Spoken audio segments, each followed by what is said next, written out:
One of the best things about riding in a bike park is seeing how much your riding progresses, even in a day. However, you do need some basic skills to master before you get to the park, and even when you're here you can build on them. So here are 5 of the best skills that you need to ride in a bike park.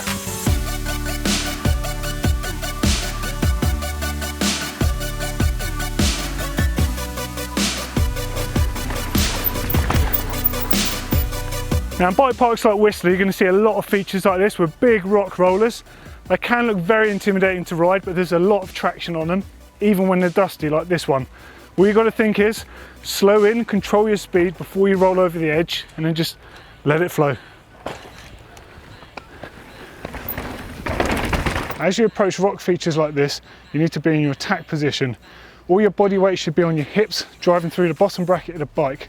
Have your best foot forwards and dip those heels. Upper body should be nice and relaxed and be controlling your speed as you approach the rock feature. As you spot the roll-in entrance, just slow down slightly, make sure you spotted your exit, and then come off the brakes and let it roll.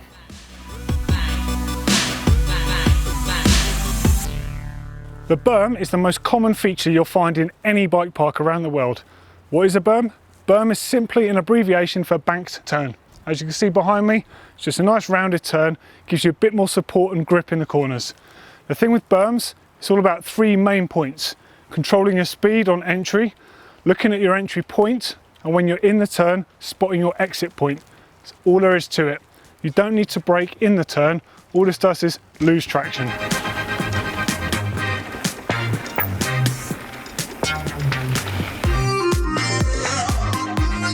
One of the things you see in all bike parks is a variety of ladder drops like these. In Whistler, you get a lot of areas like this where you can practice your skills on smaller options before taking it out onto the trails and honing your skills on the bigger ones. So just like the smaller learner drops that we saw in the park, this is exactly the same, just on a different scale. As with the learner drops, you don't want to go too fast and land to flat. The idea is to try and match the transition of that landing. Same principle as rock rollers as well. Easy in, defensive riding position, control your braking, spot your landing, and keep your weight back. You don't have to pull up. If you pull up, you go into flat, and you don't want to do that. It's all about relaxing on that bike and keeping your position back. Learning to jump is something that everyone wants to do, and the best place to do that really is a bike park because there's so many different options. Things to look out for at Whistler, the little orange flags. That's your telltale there's going to be a takeoff coming up. As with anything, you've got to start small, start basic, a bit slower as you're coming in, just to get the feel of that transition before you start moving on to bigger jumps. Before you get carried away jumping, first thing you want to do is actually get your bike set up to do that.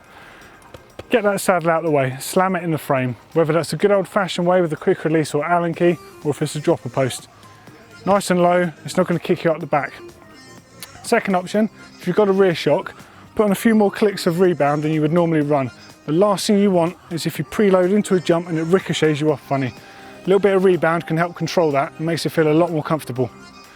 Luckily, most of the trails here are built in such a way that it's quite intuitive the speed you need to attack a jump like this. Really, it's just rolling speed coming into this. Any faster than you are going to get that horrible kick you don't want. Come in, stay nice and relaxed. Again, keep your body weight through your legs. You don't want to suck up the jump, you want to just let the jump just push you naturally off the ground. As you come off the takeoff, you want to try and level the bike out in the air and ideally meet with the landing. You'll often see stuff like this in bike parks all around the world. It's known as North Shore, and it takes its name from the famous North Shore of Vancouver. The riding on the North Shore of Vancouver was made famous in the 90s by a bunch of free riding pioneers who used to build these sort of trails. Now the reason they'd build these laddered slats is to cover gaps in the ground, boggy sections and even huge chasms. It wasn't there to make it fun to start with, it was to make a trail purposeful, but as you can see, it's pretty fun stuff to ride, and this style of riding has crept to bike parks all over the world.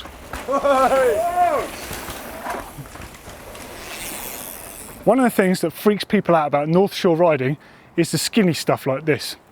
But let's just take it back to riding on a concrete car park for a minute, and you think how easy it is to ride in a dead straight line. All this is head games.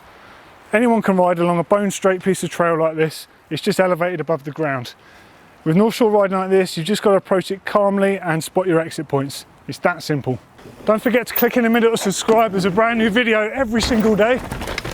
And if you want to find out what a bike park is, click down here. If you want to know a bit more about bike park fitness, like I probably should, click down here. In the meantime, don't forget to give us a thumbs up if you like the video.